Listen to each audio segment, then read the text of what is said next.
Hello everyone, welcome back to my channel. आज है मेरी बेस्टी की शादी, तो हम जा रहे हैं मेरे वहीं पर। हस्बैंड जो है अपने ससुराल आने के बाद मस्त कम्बल ओढ़ के सोए हुए हैं। दिखाओ अपना मुंह। नाश्ता वास्ता करके सो गए, कह रहे मैं जल्दी आया हूँ तो मैं सो जाता हूँ। यही फायदा है ससुराल में पुराने होने के बाद। आज हमारी शादी को 3 साल हो गए, विश तो किया नहीं और आराम से आके सोए। ये देखिए, ये देखिए। हट क्या हट। Happy anniversary. Happy anniversary to you. अब तो बोलोगे ही, पहले से सुबह से तो बोला। इसके बाद मैं जा रही थी अपनी फ्रेंड के घर। आप देख सकते हो रास्ता कितना बेकार है, और बारिश होने की वजह से तो और ज़्यादा बेकार हो गया।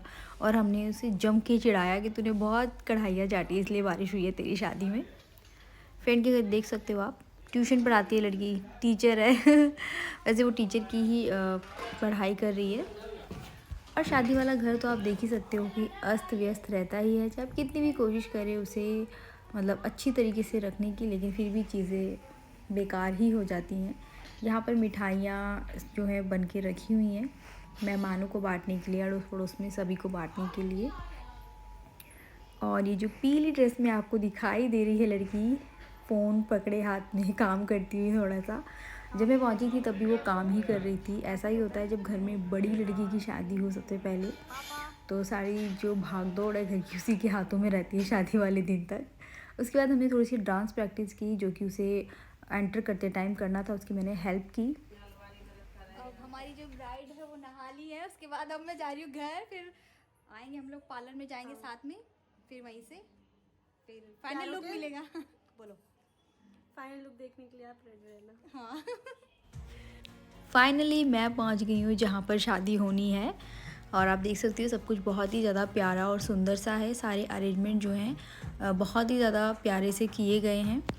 ये जो बीच में आपको तार जैसा दिखाई दे रहा है, एक्चुअल में ये पानी का झरना है, इस यहाँ से पानी निकल रहा था, जो कि बहुत ही ज़्यादा सुंदर लग रहा था पास से देखने में। यहीं पे साथ में पानी, चाय, कॉफ़ी, मतलब ये सारी खाने पीने की जो चीज़ें हैं वो यहीं बाहर की साइड थी। और डिनर जो था, डिनर हॉल वो अंदर की साइड था, अंडरग्राउंड। वासु और उसका भाई दोनों मिलके खा रहे हैं चाउमीन। प्रत्यक्ष को तो चाउमीन बहुत पसंद है, साथ ही वो वासु को भी खिला रहा है। दोनों भाई मिलके चाउमीन ही खा रहे थे। मैंने उसको मना किया था उसे कम खिलाना। यहाँ पे आंटी बैठी हुई हैं, दुल्हन की मम्मा, और सबसे मैं मिल चुकी हूँ पहले सन्नाटा ही। सा छाया है अभी, क्योंकि दुल्हन नहीं आई है और बारात भी नहीं आई है। बारिश हुई है बहुत ही ज़्यादा, और उसकी वजह से जो है बहुत कम लोग आए हैं यहाँ पर, आप देख सकते हो वीडियो में। और उनके ये डैडी आ रहे हैं यहाँ सामने से। यहाँ पर ये है मेरी फ्रेंड के डैडी, कोट पैंट वाले। और यहाँ पर बैठी हैं उनकी मम्मा, सब फैमिली जो है वो यहाँ पे बैठी है।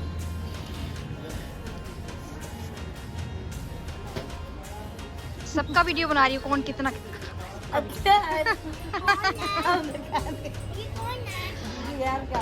अभी तक तो वासु के डैडी आए नहीं है, हम ही लोग आ गए हैं। और यहाँ पे धीरे धीरे सभी लोग आ रहे हैं। बारिश बंद हो गई है, बहुत कीचड़ हो गया लेकिन, है ना। बाहर मौसम ठंडा सा हो गया था बारिश होने की वजह से। फिर हम नीचे आके जहाँ पे डिनर का इंतज़ाम है, लेकिन अभी डिनर चालू नहीं हुआ था, हम लोग नीचे आके बस बैठे हुए थे। और यहाँ पे डीजे वगैरह चल रहा था तो अच्छा लग रहा था। ऊपर तो बिल्कुल सुनसान सा लग रहा था सब कुछ, क्योंकि वहाँ आवाज़ नहीं आ रही, क्योंकि शादी में डीजे लगता है, म्यूज़िक चलता है, तभी थोड़ा सा अच्छा लगती है सारी चीज़ें। यहाँ पे बैठे हुए हैं सभी लोग।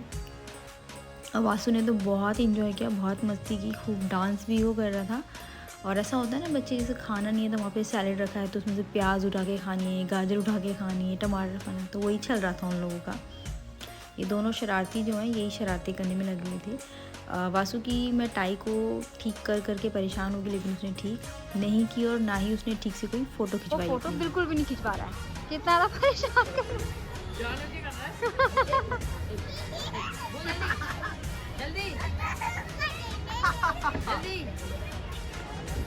दुल्हन आ गई है। और वैसे तो निशा मतलब 15 मिनट पहले ही मतलब आ गई थी, वो वेट कर रही थी बाहर गाड़ी में ही। आंटी ने मना किया था अभी अंदर आने के लिए, कुछ पूजा हो रही थी इस वजह से।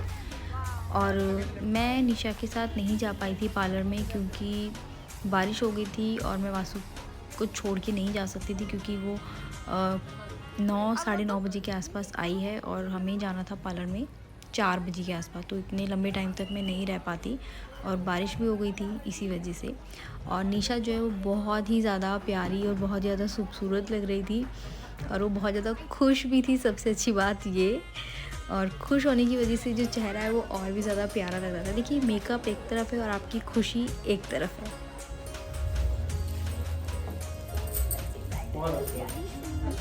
इसको किसी की नज़र नहीं लगनी चाहिए, है ना? लगेगी ना बहुत प्यारी सी। आप भी और आप सब मुझे कमेंट सेक्शन में। फ़ोटो शूट चल रहा था मैंने भी अपनी फ़ोटो क्लिक करवाई 1-2 और निशा की भी फ़ोटो क्लिक हुई बहुत सारी, जो कि मैंने भी कुछ पोज बताए ऐसे ऐसे करना है, ऐसे करना है।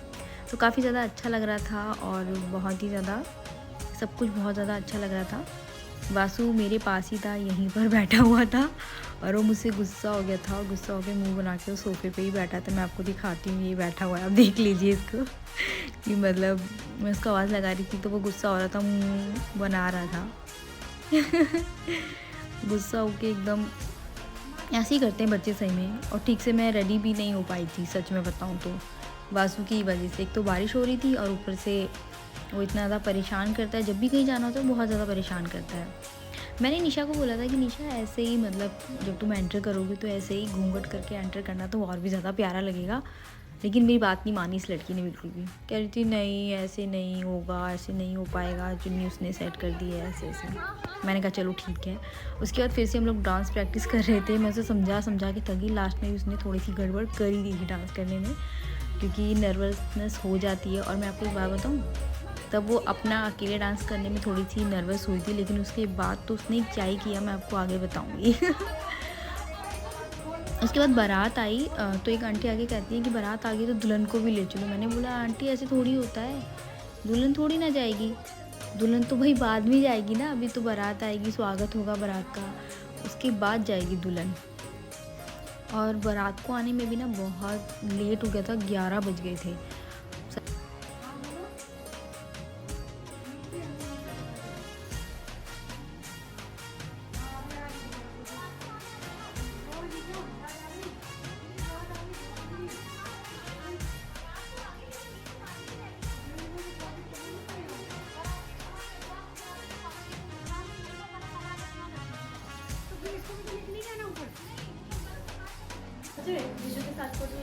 हाँ हाँ भाई, अब इसके जीजू आए हैं, उसके साथ फ़ोटो तो लेना बनता है।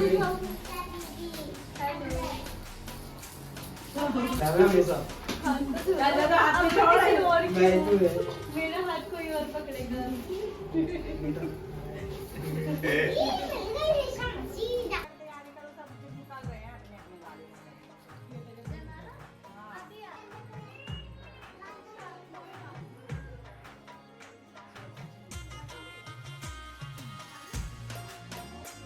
फाइनली वो टाइम आ गया जब दुल्हन अपनी नई ज़िंदगी की ओर कदम बढ़ाएगी देखिए मुझे ऐसा लगता है कि बारात जो है टाइम से आनी चाहिए, मतलब शादी वाला दिन होता है उस दिन सारी चीज़ें अच्छे से होनी चाहिए, क्योंकि उनकी ज़िंदगी का एक स्पेशल मोमेंट होता है दूल्हा दुल्हन का। तो सारी चीज़ें एकदम टाइम टू टाइम हो तो नहीं पाती, लेकिन मान लीजिए आधा घंटा 1 घंटा लेट चलता है, लेकिन 4-4 घंटे कभी कभी बारात लेट हो जाती है। तो वो चीज़ क्या होता है कि फिर वहीं से सारी चीज़ें लेट होनी शुरू हो जाती है, फिर सभी लोगों का प्रेशर होने लगता है, जल्दी करो, लेट हो रहा है, मुहूर्त निकला जा रहा है। तो इसीलिए ना मतलब बारात का जल्दी आना बहुत ज़रूरी है और सारी चीज़ें अपने टाइम से होती हैं, तो टाइम ज़्यादा मिल पाता है इंजॉयमेंट के लिए, हर चीज़ के लिए आप अच्छे से चीज़ों को कर पाते हो।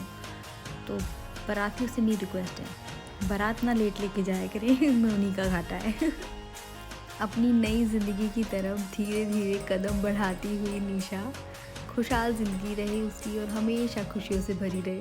उसके बाद उसने किया डांस, जो कि थोड़ी सी गड़बड़ कर दी, लेकिन उसके बाद तो भाई लड़की ने कमाल कर दिया, छा गई। खुद तो डांस किया ही किया, साथ ही साथ दूल्हे राजा को भी डांस कराया हमारे जीजू और सच में आप ध्यान से देखना, वो उन्हें डांस करा रही थी। हालांकि आज तक मैंने उसे एक ठुमका लगाते हुए भी नहीं देखा है, लेकिन अपनी शादी में उसने खुद भी डांस किया और दूल्हे राजा को भी नचाया खूब। और जो दूल्हे राजा है उन्हें तो बहुत शाय फील हो रहा था, बहुत शर्मा रहे थे वो, शर्म से उनका जो मुँह लाल हो रहा था सच में। और सच में बहुत ही ज़्यादा अच्छा लग रहा था उन दोनों को देख के, साथ में बहुत अच्छी वाली वाइब्स आ रही थी। और जो मेरी फ्रेंड है निशा, ये सच में बहुत पॉजिटिव गर्ल है। आप जब भी मतलब उससे मैं बात करती हूँ या वो किसी से ही बात करती हूँ तो हमेशा एक पॉजिटिविटी होती है उसके अंदर। वो हमेशा कभी भी किसी को नेगेटिव नहीं करती है, हमेशा कि हर चीज़ के लिए दूसरे इंसान को अप्रिशिएट करती है। मतलब ये चीज़ उसकी बहुत अच्छी है और वो बहुत केयरिंग भी है सच में। मतलब वो बहुत ज़्यादा केयरिंग है, मतलब मैं भी इतनी केयरिंग नहीं है जितनी वो है। जिसने वरमाला पकड़ी है हाथ में ब्लू ड्रेस में, ये है गीता। हम लोग तीनों साथ में ही जाते थे इंस्टीट्यूट पढ़ने के लिए। ऐसा होता है 12th हुई, SSC की तैयारी, गवर्नमेंट जॉब की तैयारी तो हम लोग साथ में ही जाते थे। और मैं इसको बोल रही हूँ अगली नंबर तुम्हारा ही है शादी का, ठीक है तो बोल रही ओके डन। इसके बाद वरमाला से पहले भी काफ़ी फ़ोटोशूट वगैरह होता ही। आप आजकल मतलब सब लोग बात कर रहे थे, मतलब जो लेडीज़ थी, कि आजकल मतलब वरमाला में ही इतना ज़्यादा समय लगा देते हैं। जब शादी होती है फेरे वगैरह, उसमें तो बहुत जल्दी कर देते हैं पंडित, वरना हमारे टाइम में तो बड़ा टाइम लगता था, मतलब फेरे वगैरह इन सब चीज़ों में। और आजकल तो वरमाला पे ज़्यादा टाइम लगता है और फेरे में कुछ भी टाइम नहीं लगता। अब पता नहीं कहाँ तक सच है ये बात ये सब लोग आपस में बात कर रहे थे तो वही मैं आपके साथ शेयर कर रही हूँ। और ये वीडियो जो थी ठीक से बन नहीं पाई क्योंकि वासु जो है बहुत ज़्यादा परेशान कर रहा था, चिड़चिड़ा हो रहा था वो, क्योंकि 1:30 बज गया था। 1:30 बजे जाके उनकी वरमाला हुई है, काफ़ी ज़्यादा लेट सच में। तो इस वजह से जो वीडियो थी बहुत दूर से शूट कर रही थी मैं, आगे बहुत भीड़ भी थी। वरमाला के बाद जो है फिर सारी रस्में शुरू हो गई थी, जो बाकी की बची हुई हैं। जो सबसे मेन रस्म है सिंदूरदान, मंगलसूत्र पहनाना, फेरे, सारी ही चीज़ें। और फिर उसके बाद जो है ज़्यादा टाइम नहीं लगा सारी चीज़ों को करने में। और आप मुझे कमेंट सेक्शन में ज़रूर बताना कि निशा आपको कैसी लगी ब्राइडल लुक में और किस किस की में इस तरीके की रस्में होती हैं, आप मुझे ज़रूर बताइएगा। यहाँ पर मैं सिर्फ वीडियो बना रही थी, मुझे नहीं पता बाकी चीज़ें क्या हो रही थी।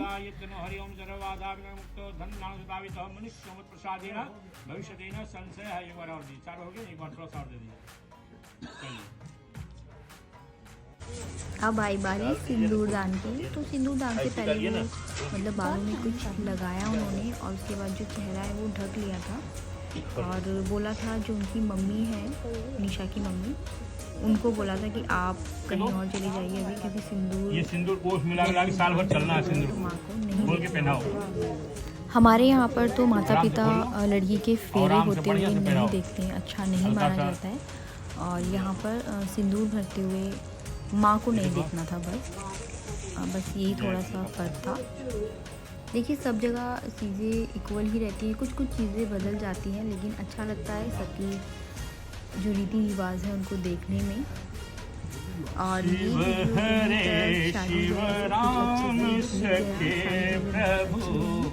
विदाई की वीडियो तो नहीं बना पाई क्योंकि काफ़ी रोना धोना हो रहा था। निशा ने बोला था मैं नहीं रोऊंगी बिल्कुल भी, मैंने कहा चलो देखते हैं, रोना तो मुझे पड़ेगा ही।